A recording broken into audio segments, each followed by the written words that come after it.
Assalamualaikum warahmatullahi wabarakatuh. Waalaikumsalam warahmatullahi wabarakatuh. Hamdan katsiran tayyiban mubarakan fi kama yuhibbu rabbuna wa yarda. Asyhadu an la ilaha illallah wa asyhadu anna Muhammadan abduhu wa rasuluh iqraran bihi wat tauhida. Allahumma salli ala Sayyidina Muhammad wa ala alihi wa sahbihi sallim tasliman mazida. Yang sama-sama kita hormati Ketua DKM Masjid Muhajirin Ustaz Haji Dr. Andes Redi Siduan serta para pengurus. Juga kita hormati Ketua RW 13 yang senantiasa selalu hadir. Bil khusus akhirul kiram guru kita Ustaz Haji Nunu Zakaria yang selalu menuntun kita dalam kajian Al-Quran, ya, khususnya Quran.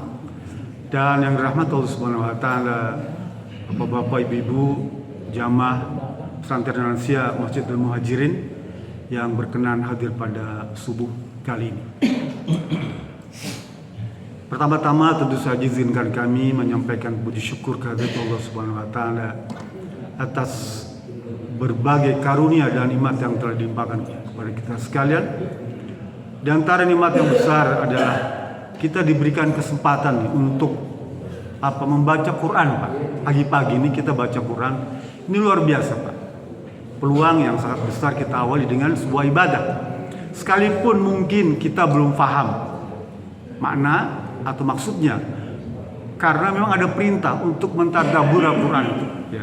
Ada perintah untuk bukan hanya bisa membacanya, bagus bacanya, tahu maknanya, juga tahu maksudnya. Tadabbur Al-Quran, alimu wa tadabbur Quran, baca, perhatikan dan tadabbur. Tapi tidak semua orang bisa, Pak, ya. Apalagi atau lebih-lebih kita bukan orang Arab, ya. Berat. Dulu ada seorang tabi'in, Pak, namanya Ziyad, ulama terkenal.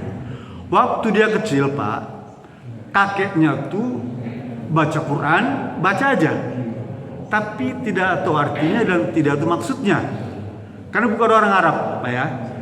Lalu ditanya sama cucunya nih, Ziyad nih, "Kek, saya lihat kakek tiap hari baca Quran, tahu nggak maksudnya?" "Nggak tahu." "Jangan ke maksudnya, artinya aja kakek nggak tahu. Lalu apa gunanya kakek baca Quran?"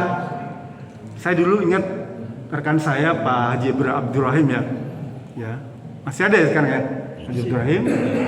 Tuh dia suka mengkritik kita tuh, ya, mohon maaf, ya. Dibilang kalau baca Quran nggak tahu makna maksudnya itu seperti monyet gulung kelapa, gitu ya. Kembali ke saya itu. Kata kakeknya, "Ziyad, memang saya bukan orang Arab dan saya tidak tahu makna dan maksudnya. Tapi coba kamu ambil tong sampah tuh, bawa sini." Tong sampah dibawa, ya. Lalu mau diapakan? Kayak ambil kamu air, satu ember, ya. Tuangkan ke tong sampah itu. Tong sampah kan selalu bolong bawahnya, ya. Mesti bolong, tong sampah itu nggak mungkin bolong karena hujan air ngalir, ya. Tuang isinya, airnya habis, loh. Ambil lagi air, kamu siram lagi. Tuangkan ke tong sampah itu terus sampai 10 kali tuh, Pak. Terus, ya, selesai itu coba kamu cek ada apa dalam tong sampah itu. Tadi tong sampah ini kotor, kayak sekarang bersih. Itulah hakikat membaca Quran kalau tidak tahu maknanya, ya. Seringan apapun kita baca Quran itu, ya, sama seperti air yang membersihkan tong sampah tadi, ya. Bersih itu tong sampah, Pak. Pernah coba, Pak? Tong sampah Bapak isi air terus ya tuh, isi lagi tuh, ya. Bersih dia. Bukankah setiap orang itu punya dosa? Kalau kita baca Quran, sekalipun tidak tahu maknanya, ya, tidak tahu maksudnya, baca aja terus, dia akan membersihkan jasmani kita, rohani kita menjadi suci. Paham, Pak, ya? Sehingga bersih dari dosa. Oleh karena itu Bapak Ibu jangan khawatir, ya, jangan risau, jangan galau. Kalau kita baca Quran tidak tahu makna dan maksudnya, Bahkan kata Nabi Muhammad SAW, man qala Quran faqad tatata'a falahu ajrain. Barang siapa yang baca Quran terpatah-patah tuh ya, putus-putus, makhrajnya salah ya, tajwidnya salah tuh, apa Rasul bilang? Falahu ajrain, bagi dia ada 2 ganjaran. Ini baca Quran salah-salah, dapat 2 ganjaran ya. 1 ganjaran membacanya sekaligus salah, yang kedua ganjaran belajarnya tuh. Di kita alhamdulillah dibimbing, dituntun oleh Ustaz Haji Nunul Zakaria, baca benar, artinya setingkat lebih tinggi daripada yang diceritakan Nabi Muhammad yang dapat 2 ganjaran itu kan, paham ya Bu ya? Nah itu dia. Oke, itu patut kita syukuri ya. Yang kedua tentu saja sholat kepada Nabi Muhammad SAW atas berbagai teladan petunjuk yang diberikan kepada kita sekalian. Di antara teladan hadis yang diriwayatkan oleh Siti Aisyah istrinya ya. Kata Siti Aisyah, ata Nabiyya sallallahu alaihi wasallam imro'atun. Suatu hari datang seorang wanita menemui Rasulullah SAW. Kata Siti Aisyah, yang datang itu adalah Hindun, istrinya Abi Sufyan. Bapak suka baca buku sejarah ya, ada namanya Abi Sufyan ya. Dia ayahnya Muawiyah. Muawiyah itu khilafah yang paling lama Pak. Mungkin sampai sekarang masih bukan Muawiyah ya. Abu Sufyan itu bapaknya. Kata Hindun, ya Rasulullah,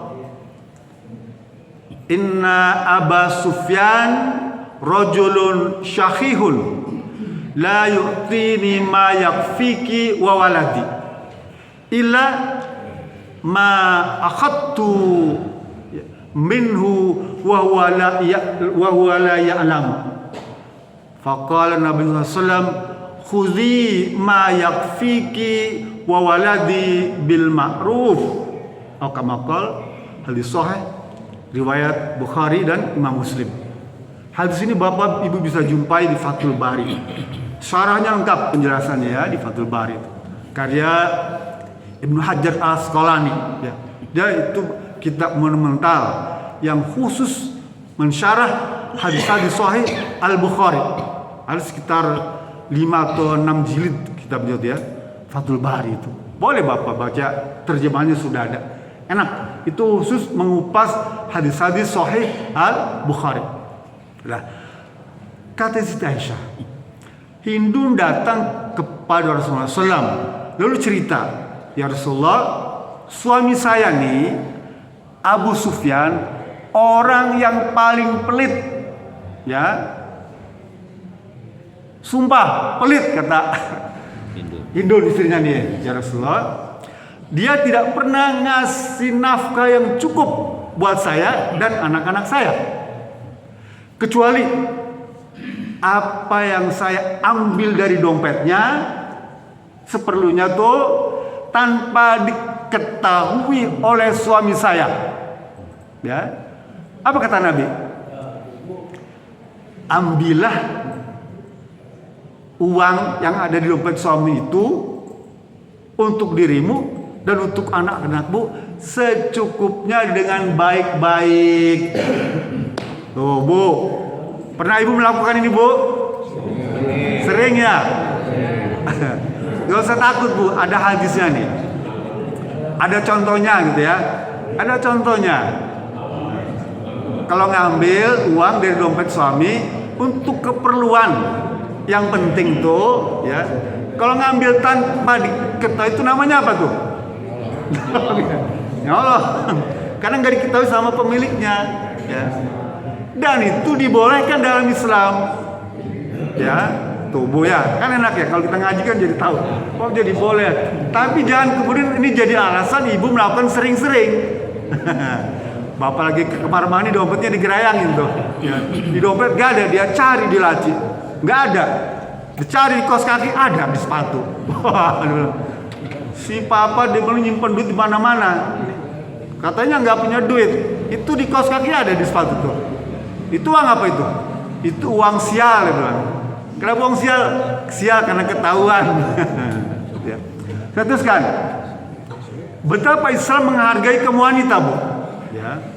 Oh ya, judul tausiah pagi ini apa? Rumah tangga yang diberkati maksudnya. Rumah tangga yang diberkati. Nah, gitu ya. Hadis ini Pak, Bu ya, menjadi istimewa karena Rasulullah SAW memberikan kesempatan pada wanita untuk melakukan itu semua demi berlangsungnya kehidupan rumah tangga yang diberkahi. Ya. Bayangkan Bu, Pak, untuk perkara wanita perempuan ini sampai Allah turunkan satu surat khusus membahas tentang wanita. Surat apa, Bu?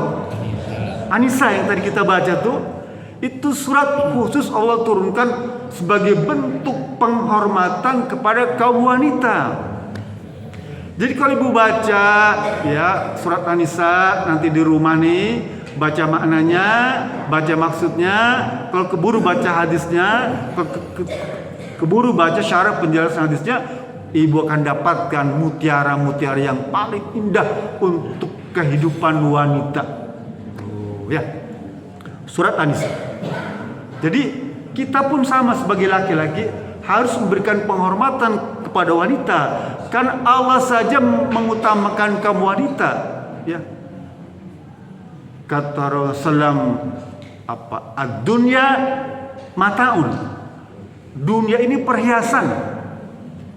Dunia ini perhiasan. Nanti di surat Al-Kahfi ayat 7 tuh ya, ada cerita tentang dunia ini perhiasan. Dan seluruh perhiasan dunia nih Pak, antara langit dan bumi ini, itu memang diperuntukkan untuk manusia. Semua isinya, termasuk hewan di darat, di lautan, nyamuk, belalang tuh, wanita, untuk manusia semuanya. Al-Kahfi 76. Satu sekali sekalian, dunia ini perhiasan. Wa khairu mataiha al-mar'ah solihah. Dan perhiasan yang terbaik di muka bumi ini ya, antara langit bumi ini adalah wanita soleh. Perempuan itu jadi perhiasan dunia paling utama. Oleh karena itu harus beri penghormatan. Negara Indonesia saja nih besok nih, tanggal berapa deh besok, Bu? 22, ada yang tahu nggak hari apa 22 tuh? Hah? Hari Bapak? Hari Bapak nggak ada ya? Hari Ibu. Tuh teman saya kalau datang hari Ibu tuh ya ngomong, "Mah, pagi-pagi minta sarapan dong."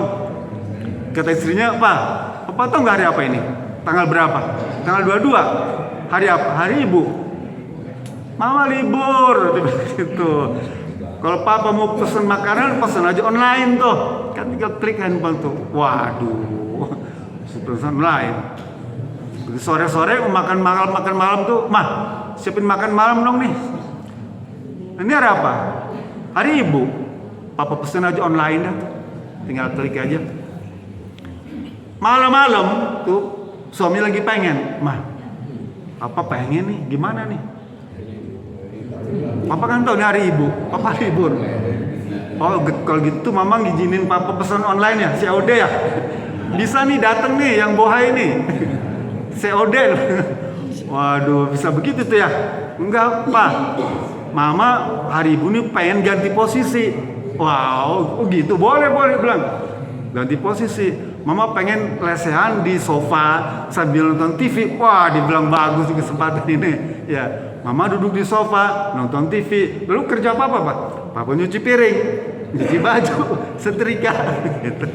Jadi besok Bu, ini kesempatan Ibu untuk apa? Membebaskan diri dari tugas nih. Kalau mau dan kalau diridhoi oleh suami, gitu ya. Saya teruskan. Jadi wanita rumah tangga khususnya itu merupakan kehidupan dalam rangka melaksanakan ketaatan pada Allah Subhanahu wa taala dan untuk meraih ketakwaan. Baca surat An-Nisa ayat 1 tuh ya. An-Nisa ayat 1 Bu, mungkin sudah hafal. Wahai manusia, bertakwalah kepada Tuhanmu, Allah Tuhanmu itu, ya, yang telah menciptakan dirimu dan menciptakan pasangan-pasanganmu. Tuh. Jadi memang kita ini dalam rumah tangga nih, ayat 1 cerita tentang tujuan berumah tangga itu adalah meraih ketakwaan pada Allah Subhanahu wa taala. Salah satunya ya, meraih ketakwaan pada Allah Subhanahu wa taala. Kalau kita hadir pada pernikahan, apa yang kita baca? Kita ucapkan tuh, bilang selamat melaksanakan apa hari pernikahan tuh, atau dalam bahasa Arab apa? Barakallahu laka wa baraka alaika wa jama bainakuma fi khair. Kita datang tuh, ya. Orang yang menikah tuh pasti kita ucapkan barakallahu laka. Semoga Allah memberkati kalian, kamu dan kalian, dan semua yang hadir itu Allah berkati, Pak. Oleh karena itu kalau kita diundang untuk pernikahan, usahakan kalau ada waktu datang. Terus bilang hakul muslim al muslim situn. Hak orang Islam terhadap sesama muslim ada 6 perkara. Salah satunya adalah jika diundang hadir. Salah satunya ya, hadirlah. Kenapa? Karena kita akan mendapatkan keberkahan dari suasana pernikahan itu. Nggak punya duit, sekarang amplop minimal 100.000 kalau tetangga teman gitu ya, nggak punya, belum ongkos. Wah, paling nggak 300.000 dah nih, lagi tongpes. Kalau lagi berpikir begitu, kita nggak akan dapat barokah. Datanglah, toh dia juga belum tentu mohon 2.000 ya. Apa Bapak Ibu yakin ada yang menikahkan itu berharap kita ngasih 2.000, 200 tuh ya gitu ya, 2.000 kan enggak ya. Sekalipun kadang-kadang memang realistis, habis nikah itu mesti ngitung kan, pengeluaran 200 juta, pendapatan cuma 25 juta, tekor. Lah wong kita min sodakoh kan hajat. Hajat itu kan kata Nabi itu sebagai sodakoh. Orang pergi haji, orang syukuran tuh apa, syukuran apa saja dah, mau kekahan, mau 7 harian, apa saja tuh, menikah, khitanan tuh, itu dianggap sebagai sodakoh yang Allah ganti nanti 10 kali lipat. Amin. Itu. Jadi jangan perhitungan. Kenapa kita mesti perhitungan? Allah nggak pernah ngitung. Kan Allah ngasih kita bro-bro aja tuh ya. Akhirnya apa? Karena kita jarang sodakoh melalui acara-acara gitu, susah tuh ya rizki itu ya. Oleh karena itu kita harus membiasakan diri untuk apa, menyalurkan pengeluaran itu sepanjang itu ada maslahat. Beda dengan judi ya, tuh jelas beli minuman keras, nyawer. Wah, masya Allah, saya kadang-kadang kasihan Pak ya, kasihan dalam hati ya. Sebenarnya dia nggak perlu dikasih, orang kaya ya. Nyawer itu kan dari sisi syariat nggak ada tuntunannya. Uang jutaan tuh nyawer itu ya, wer tuh, mohon maaf ya jika ada di sini suka nyawer ya. Tapi saya tahu nyawernya 2.000 sih. Tapi saya lihat kalau di YouTube itu kan minimal selembar 100.000 tuh ya. Dia bawa satu tas tuh ya, jutaan itu Pak, habis tuh. Wong dia cerita DJ itu satu hari itu dapat 17 juta. Nyawer itu satu orang. Masya Allah, itu orang yang nyawer ya, saya sih berbaik sangka saja ya, tetap husnuzon. Dia duitnya dari mana nggak tahu. Tapi dari sisi menghamburkan uang itu ya, yang tanpa tujuan jelas, itu perkara maksiat. Ya, tabzir. Itu adalah perilaku setan. Oh Pak Haji, mohon maaf ya, Pak Haji diundang sama penyanyi ke panggung. So ke panggung, dia bawa uang 3 juta, habis tuh Pak. Ser gitu ya. Tuh. Saya berharap yang hadir di sini tinggalkan budaya itu ya, tinggalkan. Sekalipun mungkin ada tradisi, saya berharap itu ditinggalkan. Kata Abdullah ibn Mas'ud Pak, sahabat Nabi nih Pak, Rasul berkata, dinarun anfaqtahu fi sabilillah, wa dinarun anfaqtahu fi raqabatin, wa dinarun itasaddaqu ilal miskin, wa dinarun anta sadaqta li ahlika wa indaha ajru indallahi a'dhamuha wa anfaqta fi ahlik. Nih, 1 dinar uang yang kita belanjakan untuk fisabilillah, 1 dinar yang kita belanjakan untuk membebaskan budak, 1 dinar untuk kita sumbangkan untuk fakir miskin, anak yatim, ya. 1 dinar yang kita nafkahkan untuk anak istri, ya. Rasul bilang itu 1 dinar yang dibelanjakan untuk menafkahi anak istri itu jauh lebih mulia, lebih agung, lebih besar ganjarannya dibandingkan dengan uang yang kita nafkahkan untuk fisabilillah, untuk membebaskan budak, untuk fakir miskin, untuk nyumbang masjid, untuk nyumbang jalan, untuk nyumbang got. Gak ada bandingannya Pak Bu, ya. Kalau kita bandingkan dengan uang yang kita sumbangkan, yang kita sedekahkan, yang kita nafkahkan untuk kepentingan anak istri. Kamu ya, Bu ya, nanti jadi bilang sama Bapak, Pak tuh kata Ustaz Adam, uang yang dinafkahkan pada anak itu lebih agung, lebih mulia. Nggak ada bandingannya Pak. Ya. 1 dinar, 1 rupiah atau 10 rupiah atau 1000 tuh. Bapak biasa nyumbang misalnya di kanjel 5.000, mohon maaf ya. 10.000, kalau 50.000, 100.000 jarang saya lihat. Pak Jana nggak pernah lihat. Pak Jana ya, jarang yang merah-merah tuh ya di kanjel itu kan suka dibuka tuh ya. Rata-rata 5.000 umum lah ya. Ya istimewa tuh. Merah kekuning-kuningan. Kalau 100 kan merah beneran ya. Kalau 5.000 merah merah agak suram. Nah gitu ya. Nggak apa-apa. Kita nyumbang kencing 5.000 ya, nyumbang pengemis 5.000, nyumbang perjuangan 5.000, Bapak nyumbang ngasih anak 5.000 tuh ya, itu besar ganjarannya ya, dibandingkan dengan kita nyumbang yang lainnya. Apa kalau nyumbangnya 100.000 ke istri tuh, memberikan nafkahnya sehari ya, apalagi nyumbang atau memberikan nafkah sehari 500.000. Ada nggak suami yang ngasih nafkah 500.000?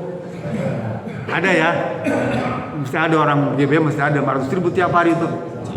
Jadi sebulan 15 juta. Amin, gitu dong ya, amin. Soalnya apa? Itu surat artis-artis supaya menuntut cerai ini, mohon maaf ya. Kan sekarang lagi musim artis cerai nih. Berapa kira-kira yang Bapak minta tuntunan diputuskan pengadilan tuh sampai bangkrut itu suaminya, bekas suaminya tuh dia kayak hebat artis-artis ya, karena gara-gara bercerai dia harus menjamin istri anaknya itu. Pengadilan menentukan setahun Pak, minimal 200 juta Pak. Tuh habis tuh yang artis itu ya menuntut suaminya tuh untuk menafkahi anak istri mantan tuh. Kenapa? Karena memang kebiasaan mereka tuh hedonis. Kata Sayyidina Ali Bu, ya, ada 6 wanita yang mesti dihindari untuk dinikahi. Ini Sayyidina Ali. Yang pertama, wanita yang memiliki sifat ananah. Yang kedua, hananah. Yang ketiga, mananah. Yang keempat, hadaqah. Yang kelima, barakah. Yang keenam, syadaqah. Ya. Yang pertama, wanita yang ananah. Apa? Wanita yang suka berkeluh kesah. Bawanya ngeluh aja tuh Pak. Ada nggak perempuan begitu? Banyak ya Bu ya, ngeluh aja, ngeluh.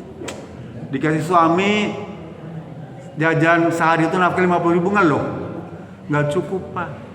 Cengek sekarang udah 120.000 sama dengan daging harganya Bu ya, mahal.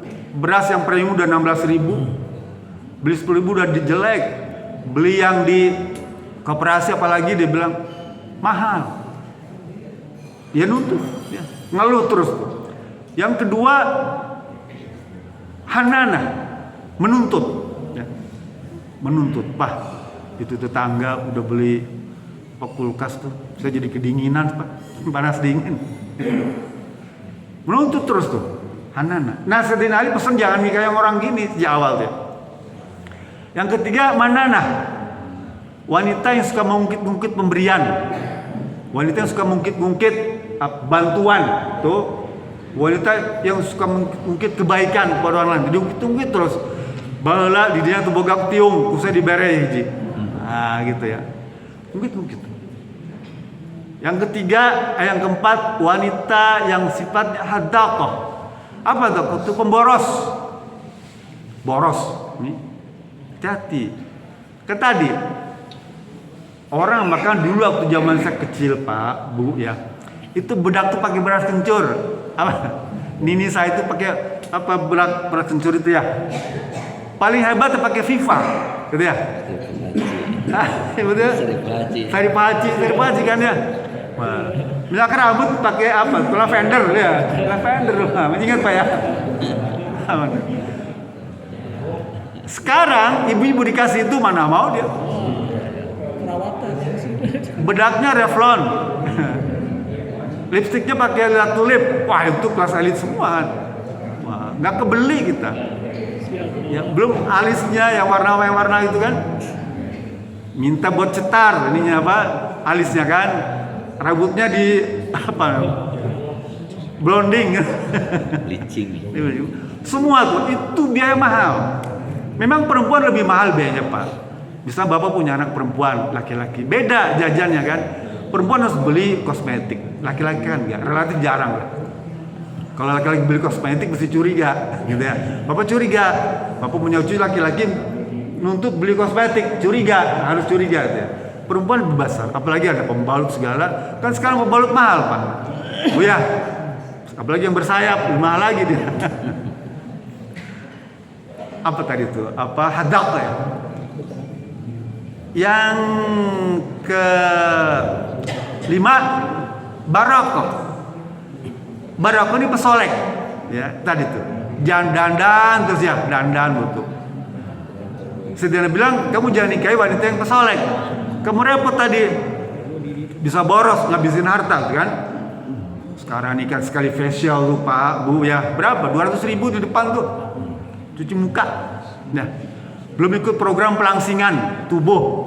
Sekali apa tuh di gym tuh 300.000 Pak. Di gym nih Bapak Ibu nih ikut pelangsingan tubuh atau membesarkan pinggul contoh ya, atau Bapak membesarkan bicep nih tangan nih, sekali main 1 jam 300.000. Oh, ini besar biayanya Pak. Yang kenal, yang Sayyidina Ali tidak sarankan apa? Syadaqah. Wanita yang bawel. Nih, ibu jangan bawel nih ya. Sayyidina Ali melarang. Kamu jangan nikah itu. Wanita yang bawel. Ya. Apa? Ember. Oh, banyak komentar gitu ya. Kalau komentarnya positif bagus. Ya. Tapi kadang-kadang enggak Pak ya. Ya. Dalam rumah tangga itu selalu muncul gitu Pak. Ya, ada muncul. Dan harus ingat, tujuan berumah tangga itu 4 saja. Yang pertama, dalam rangka melaksanakan sunnah ketakwaan tadi itu. Ya, sunnah dan ketakwaan.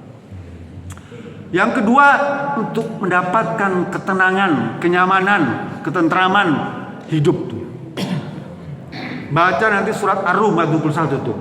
Kan sering kalau Bapak terima undangan kawin tuh ya, suka dituliskan surat Ar-Rum ayat 21. Wa min ayatihi an khalaqalakum min anfusikum azwaja litaskunu ilaiha wa ja'alna bainakum mawaddatan wa rahmah inna fi dzalika la ayatin liqaumin yatafakkarun. Rum 21. Kata Allah ngasih tahu tentang rumah tangga dan tara kebesaran kekuasaan Allah Subhanahu wa taala adalah Allah menciptakan laki-laki dan pasangannya itu dari golonganmu sendiri. Enggak ada manusia dijodohkan dengan hewan. Enggak ada manusia dijodohkan dengan jin. Jadi kalau ada manusia dijodohkan dengan jin itu cerita Israiliyat ya, jangan percaya. Dia kawin sama jin, dia bilang bohong. Dengan setan bohong. Mungkin dia halusinasi membayangkan setan, membayangkan jin. Terjadi pernikahan. Tuh, hati-hati Pak. Banyak orang berfamili, kawin dengan jin, kawin dengan setan. Ya, enggak. Allah telah menciptakan kita manusia dan dijodohkan dengan manusia. Kita dijodohkan dengan sesama jenis aja itu haram. Paham ya? Laki-laki dengan laki-laki haram. Wanita dengan wanita haram. Dan itu dosanya lebih besar daripada berzina. LGBT itu dosanya lebih besar daripada berzina. Berzina dengan hewan lebih besar lagi dosanya. Paham ya, Bu ya? Ada banyak praktek-praktek di masyarakat ini. Itulah tanda-tanda kebesaran Allah Subhanahu wa taala, kita dijodohkan, dinikahkan dengan sesama manusia. Ya. Untuk apa? Litaskunu ilaiha. Agar kalian merasa senang, merasa tentram, sakinah. Kan kita suka doa tuh ya. Semoga rumah tangganya sama Allah. Sakinah, mawaddah, warahmah. Itu ayat Quran. Ar-Rum 21. Litaskunu ilaiha. Semoga engkau rumah tangganya sakinah. Semoga kita juga sakinah. Ya. Wa ja'alna bainakum mawaddah. Dan aku jadikan rumah tangga kalian itu rumah tangga yang mawaddah. Apa mawaddah itu? Cinta kasih. Cinta kasih. Mawaddah itu seperti ikatan, Pak. Terikat nih, semen. Itu mengikat di mawaddah, mengikat ya. Jadi kokoh. Semen, pasir, tanah liat itu yang mengikat lem. Nah, lem itu mawaddah. Jadi rumah tangga suami istri itu agar jadi mawaddah itu seperti terikat seperti lem. Ya, cinta. Sehingga kalau kita pergi jauh pasti ingat terus ke rumah kan. Mawaddah. Udah tua nih Pak, cinta tuh udah hilang. Yang ada mawaddah. Ya, mawaddah. Warahmah, dan kasih sayang. Dulu dengan istri kita waktu pacaran kita cinta. Ya. Sekarang udah pas macam sayang. Kenapa? Karena sudah tua nih Pak, Bu, mohon maaf ya, saya alami nih. Kalau nggak ada istri saya, nggak ada yang ngurus Pak. Mohon maaf nih, sakit ini aja nih, kalau nggak ada istri nggak ada yang ngurus Pak. Benar Pak, sumpah Pak, sakit. Bapak renungkan ya, kalau nggak ada istri, nggak akan ada yang ngurus. Saya bayar perawat per satu hari 175.000 minimal. Pertama 250.000 perawat yang ngurusin kaki setiap hari itu saya ke rumah bawa perawat. Minimal 175.000, paling murah Pak. Ada tarifnya. Bayangkan. Untung ada istri. Setelah melewati 1 bulan perawatan tuh, perawat itu sendiri. Artinya apa? Betapa besar jasa perhatian istri pada kita. Dan itu hanya mau kalau kita tunjukkan kasih sayang, ya, cinta kasih kepada istri, mawaddah, warahmah tadi. Kalau enggak dia akan mau. Biar mampus kamu bisa begitu, ya. Sebaliknya istri juga harus berpikir, ya, bahwa hidup ini tidak selamanya mulus-mulus, ada gelombang. Suatu ketika Anda susah, dapat ujian, musibah, nggak akan ada orang lain, adik kakak tuh Pak, sedekat apapun, ya, dia akan berhitung waktu, berhitung biaya, berhitung fasilitas. Jika ibu punya suami yang nyah pada istri, di sanalah kesempatan buat suami untuk menunjukkan cinta kasih, makna sakinah, mawaddah, warahmah. Dan itu akan Bapak alami. Saya sering menjumpai orang tua ke mall, udah tua tuh, suaminya nuntun. Ya terus. Nah jadi jaga rumah tangga ini. Karena kata Rasul bilang, iblis nih Pak Buya, dia punya istana di lautan, di samudra. Ya, iblis nih punya tentara. Tentaranya setan-setan. Dan penghormatan iblis kepada setan itu diukur dengan tingkat kesuksesan pekerjaannya. Apa? Kalau bekerja merit system, kalau Bapak punya karyawan itu ada namanya merit system. Gajian itu diukur dengan tingkat kompetensi. Kalau Bapak kerjanya berat, gajinya gede. Kalau bapak kerjanya tanggung jawabnya besar, gajinya gede. Tapi yang ke bawah, mungkin ke bawah, kecil gajinya. Lah iblis juga memperlakukan merit system kepada setan-setan tadi. Saya kasih tugas kamu untuk menggoda manusia. Tugasnya apa?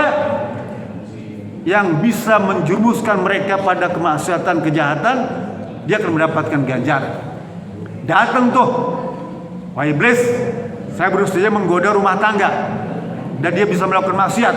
Ya, maksiat tuh kata iblis bilang, ini bagus lah, tapi kamu tidak mendapatkan bintang, ya, tidak mendapatkan prestasi yang bagus, ya, kaza aja. Datang lagi setan nih, ya iblis, saya baru saja mengganggu rumah tangga sampai dia bercerai, paham?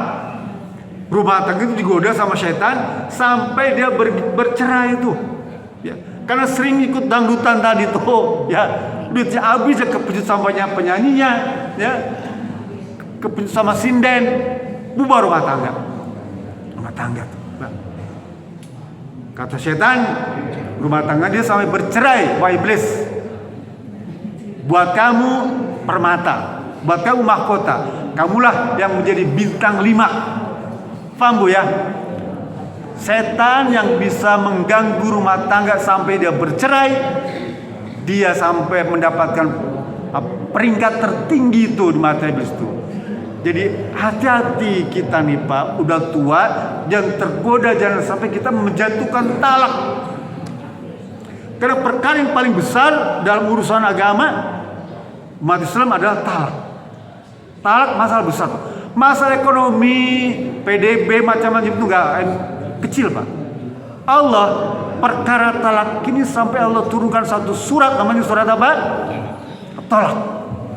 Oh ya. Kenapa Allah turunkan surat talak? Karena perkara paling besar yang dihadapi rumah tangga adalah perkara talak. Sampai Rasul bilang talak ini nggak boleh main-main. Ya, sungguh-sungguhnya, bercandanya sah talak tuh. Ya, jadduhu walaibuhu sah. Sungguh-sungguhnya bercandanya sah. Bapak bercanda dengan talak. Nih, mama pulang dong orang tua kamu, jatuh tuh talak. Ya. Padahal bercanda kan, nanti bisa buat talak malu. Wah, bercanda tuh sah dalam talak. Apalagi sungguh-sungguh, jatuh talak 1. Wah, bercanda talak 1 kan cuma 3. Ya, saya talak 1000, jatuh talak 3. Kata Imam Syafi'i, kalau kamu ucapkan talak 1000, jatuh talak 3. Kata Imam Ahmad, enggak, jatuh talak 1, perbedaan mazhab. Ya. Tapi pada dasarnya Bapak jatuhkan talak berapapun sah, sekalipun bercanda. Oke, itu masalah paling besar adalah talak. Teruskan, bagaimana kita nih supaya hidup rumah tangga kita mendapatkan keberkahan? Ada 4 caranya. Ya. 4 untuk membina rumah tangga agar mendapatkan keberkahan. Pertama, bertakwa kepada Allah. Ya. Takwa ini saudara sering menyampaikan takwa. Ya. Apa takwa itu? Laksanakan perintah, jauh larangannya. Itu saja. 2 itu laksanakan perintahnya, jauh larangannya. Ya, takwa. Wa may yattaqillah yaj'al makhraja. Kalau rumah tangga ada masalah, Allah nih surat At-Tolak, wa may yattaqillah yaj'al lahu makhraja. Jika engkau bertakwa kepada Allah, maka ada jalan keluar tuh. Bahkan rezeki akan dilipat gandakan tanpa perhitungan, tidak pernah duga-duga. Yang kedua, berdoa. Doa minta pada Allah agar diberikan keberkahan rumah tangganya. Apa contohnya? Doa kunut tuh. Pak Waluyo itu sering baca doa kunut ya. Allahumma hdina fiman hadait, wa afina fiman afait, wa tawallana fiman tawallat, wa barik lana fima a'tait. Ya Rabb, berkatilah rumah tangga kami ya dengan apa yang telah Engkau berikan kepada kami. Wa barik lana fima a'tait. Ya. Saya menjadikan saran kepada Bapak semua, sekalipun tidak mengangkat tangan, boleh aminkan tuh. Ya. Kita mungkin dari guru berbeda, tidak disuruh untuk mengangkat tangan, tapi minimal aminkan tuh. Ya. Kenapa? Kita akan mendapatkan keberkahan. wa barik lana fima a'tait. Nah, kalau kita membedah doa kunut aja panjang masalahnya, ya.